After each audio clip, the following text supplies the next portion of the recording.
yaksa. Laju kewala Denira ngubengake Mandara satemah ana sorot kaya rembulan cacahe 1000 kang bleremi. Bingung pating slimu. Para buta ilmungan gumun setahun jembleng serendheng. Mandheg gone geret. Ana wujudan wanita ayu rupane. Mijil saka kesiran mawa ngagem sarwa putih tur semrawa. Jelalatan netrane para yaksa.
Iya ki. Kok ketok ya? Ketok apa nek? Iya. Apa kuwi? Rebu Hapsari kasuwargan. Aku gandrung to.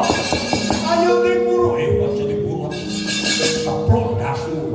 Karo tulke gawean. Iki mau dawuh Sang Jagat Giripati wis nelakake yen to buta karo dewa kudu manunggal ciprasa kang salat karyane. Yen nganti salah siji lunga saka papan kene iki mengko nek ambles gununge badhe piye saya luwih abot Bathara Wisnu nggone nyangga. Oh iya. Ngomong karepe dhewe. Kok kanggane wong ayu wong mripate mlirik. Bangko nek wis bar nyambut gawe ngono. Eleng-eleng wong ora tau roh wong ayu. Omong semrowang. Kok bojomu dhewe iki ditukoke. Kan rada piye. Lah ora bojomu dhewe Mas, tak tukoke ngono salah elek.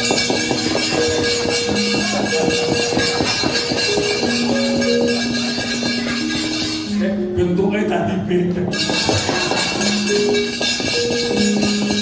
Tadi gue nututi toh, ojo ditututi.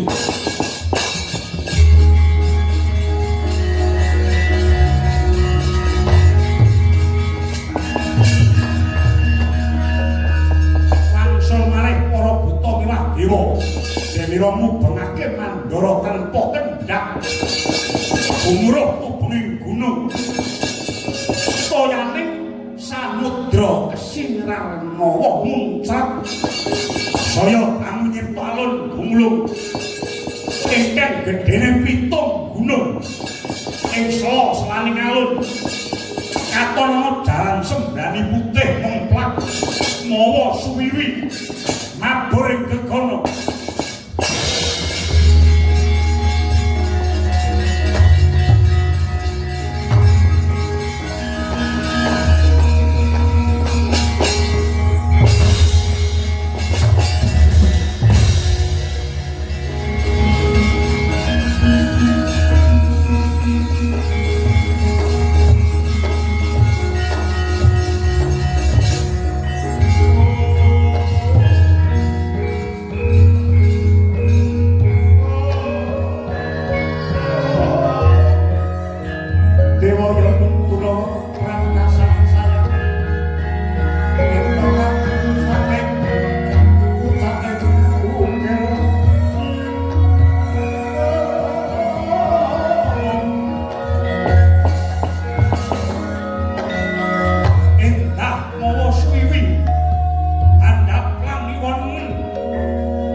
Malang.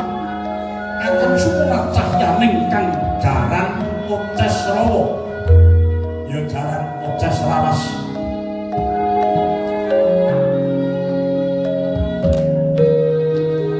Katon asli lamun to dulu sesamaning langit saking giling gunung Mandara kang pinuter dening dewa miwah yaksa. Dedel kaya langit biru anenggih sang kuda Cesrawa. Ing atase jaran sandangane jangkep. Ing donya dataran ingkang nagani mawa praga nganggo cundhuk. Salebrake manca warni. Pinaretes pinarada biur. Memuncal kiwonen miwah sampur ing kalewiran dadi lan patese gegelang miwah mawa jalu.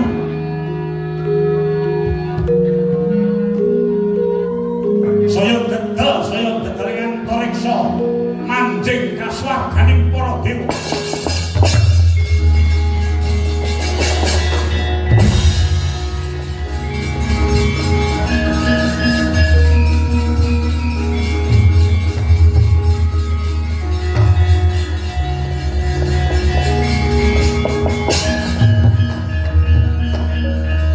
Para buta miwah para jawata kaya meh ketelasan daya.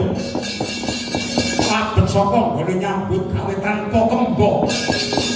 Ngubungake gunung ingkang kliwat ukur. Kaya sirna keketek bebayune nganggo. Ilang otot ayune satemah kekalihnya mlumpruk kaya kapuk.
Kowe padha katriwanan.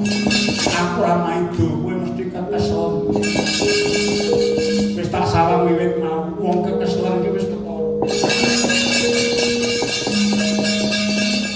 Mula sing kulino makawe nek wong kulino nyambut gawe upamane let-lete sedina sewengi. Kuwi mesti nyamawak rasa penak. Oleh nyambut gawe iki lete. Dadi nyamawak loro kabeh kaya ngono. Pandek kuno lan lagi mangkat kaya ya Allah. Do cukur.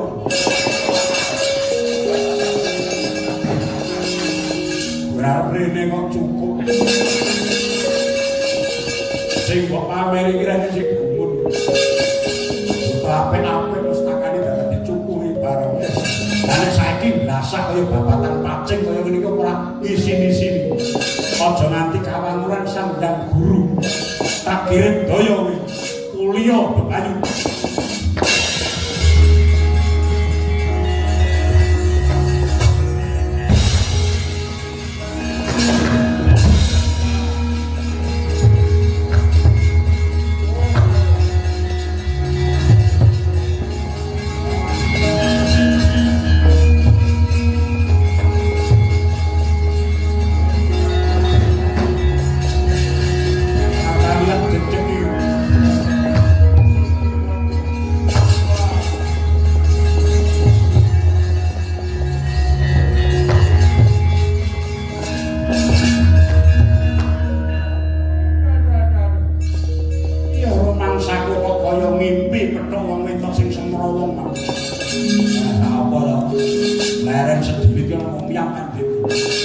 Waduh, mergo saka keseling awak kok. Nek kaya ngene tanpa mandeg, monggo entuk-entukane do ora genah, lamun klepar do mabur siji-siji. Lah iki kok entuk apa? Tuh banyune iki sok kapan? Sabar. Sabar piye? Kowe ora ngerti nyambut gawe kesele kaya ngene. Wong pancen golek tirta merta iki angel ora gampang.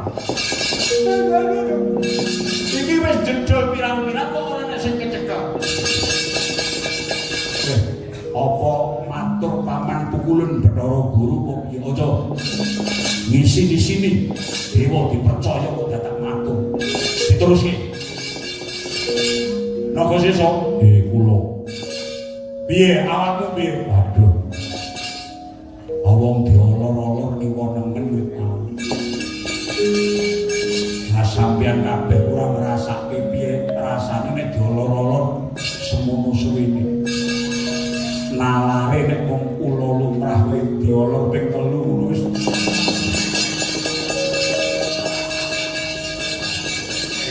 Lah iki wis diolor-olor ijek dicampur banyu. Monggo banyune banyu kesirar mawa kuwi mawa susu. Wong awakku kaya ngene kok kowe mau dilus-lus nganggo susu.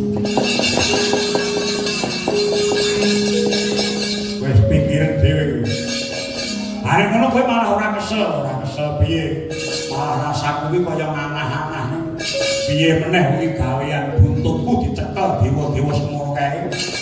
Buluku tekan sirah diewer-ewer karo buta. Gegerku ki mlocot kabeh.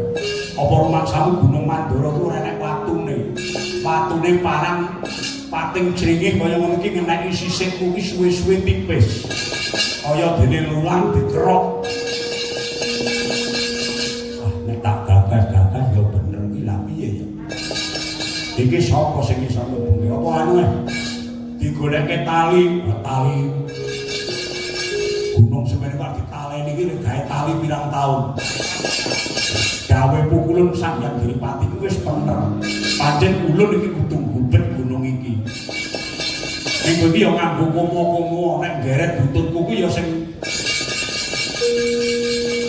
penah lantarane buta karo dewa ki sing rada piye. Kok rumangsaku wong ki nek ora akur kuwi dudute kok malah marake lara. Moko nek jatine sing geret sing butut kuwi dewa kuwi alon-alon iso mak kleser iki penak. Dirasake penak ora sijine karepe alus butane mabrol. Rumangsane kaya garap apa aku ki wujud titah. Aja mbok suyah kaya ngono. Dadi kowe ngrasake lara, kedapa lara ya mumet ta. Anu kaya gangsing kok dikira ora mumet ta.